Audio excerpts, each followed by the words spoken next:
Hello dear students, welcome once again to this incredible platform of EduLover. Class 12th math sample paper के question number 8 तक का solution हमने कर रखा था। अब हम चुके हैं हम लोग क्वेश्चन नंबर 9 के सॉल्यूशन में। अगर इससे प्रीवियस वीडियो आपने अभी तक नहीं देखा है तो कंप्लीट प्लेलिस्ट का लिंक मिलेगा आपको डिस्क्रिप्शन में। क्वेश्चन नंबर 9 क्या है?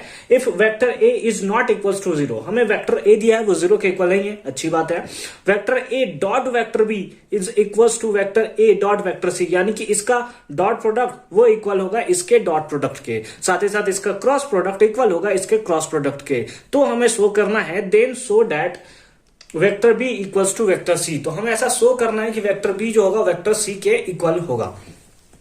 ठीक है, तो यहां पे हम लोग क्या बोल सकते हैं, सबसे पहले इसको ले लेते हैं। तो हमें गिवन है, क्या गिवन है? Vector A dot vector B equals to vector A dot vector C, ऐसा हमें गिवन है। ठीक है, ये प्लस में इधर आएगा तो माइनस में, तो हमारे पास हो जाएगा vector A dot vector B minus vector A dot vector C equals to कितना? 0। इक्वल्स टू कितना?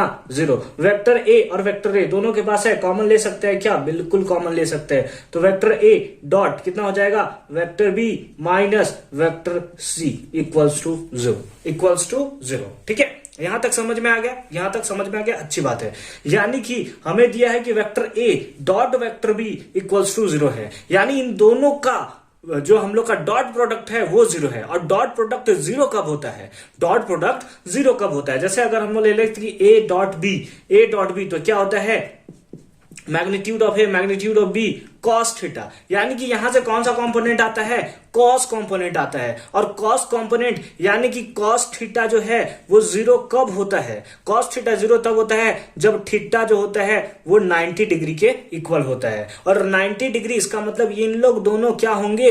परपेंडिकुलर होंगे। यही तभी होगा ना, इन लोगों का डॉट प्रोडक्ट 0 तब होगा जब ये वेक्टर इस वेक्टर पे या ये वेक्टर इस वेक्टर पे परपेंडिकुलर होगा। दोनों क्या होंगे? एक दूसरे के परपेंडिकुलर होंगे। तो इससे हम लोग लिख सकते हैं, क्योंकि हमें दिया हुआ है, हम लोग लिख देंगे since a vector A is not equals to 0, और उसके साथ साथ इसका मतलब हो गया हमारे पास क्या कि बी डॉट सी, यही जो हमारा होगा वो 0 के इक्वल होगा।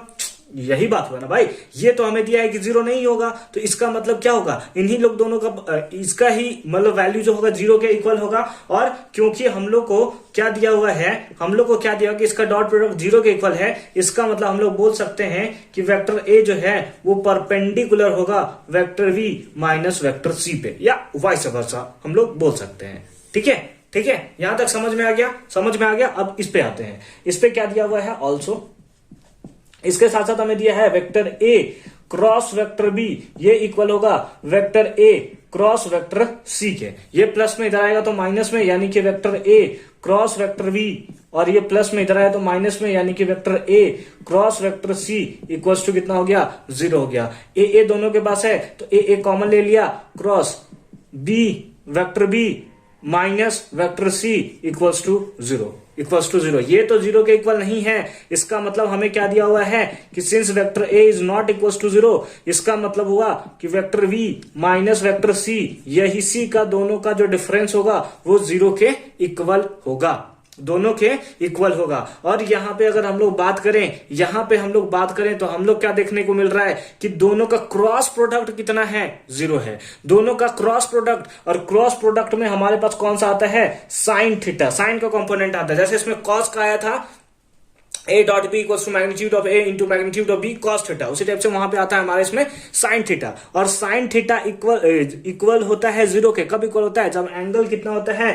0 डिग्री। और एंगल 0 डिग्री है, मतलब दोनों एक दूसरे के क्या है? पैरेलल है। इसका मतलब हम लोग बोल सकते हैं वेक्टर ए जो है वो पैरेलल होगा vector V minus vector C के, vector V minus vector C के। तो हमें क्या देखने को मिल रहा है? यही वेक्टर ए और यही इन लोग दोनों का डिफरेंस, यही वेक्टर है और यही इन लोग दोनों का डिफरेंस है। एक जगह परपेंडिकुलर है, एक जगह पैरेलल है। क्या ऐसा कभी पॉसिबल हो सकता है? क्या ऐसा कभी पॉसिबल हो सकता है क्या कि एक ही वेक्टर हो सके? तो ऐसा पॉसिबल तभी होगा, यह ऐसा पॉसिबल तभी होगा जब b minus C equals to 0 होगा। जब b माइनस सी जो है वो इक्वल्स टू 0 होगा, दोनों को सेटिस्फाई कर रहा है। यानी कि हम लोग बोल सकते हैं कि हेंस कि सिंस, या फिर सबसे पहले हम लोग स्टार्ट कर सकते हैं सिंस से, कि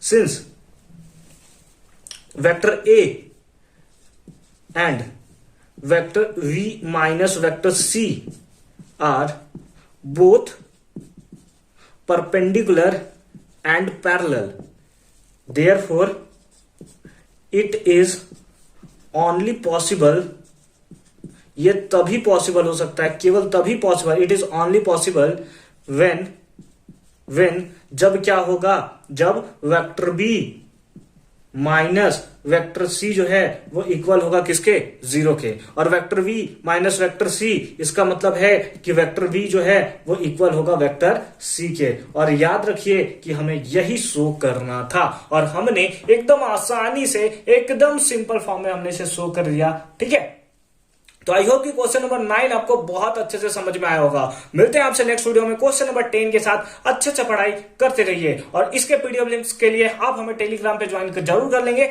लिंक मिलेगा आपको डिस्क्रिप्शन में।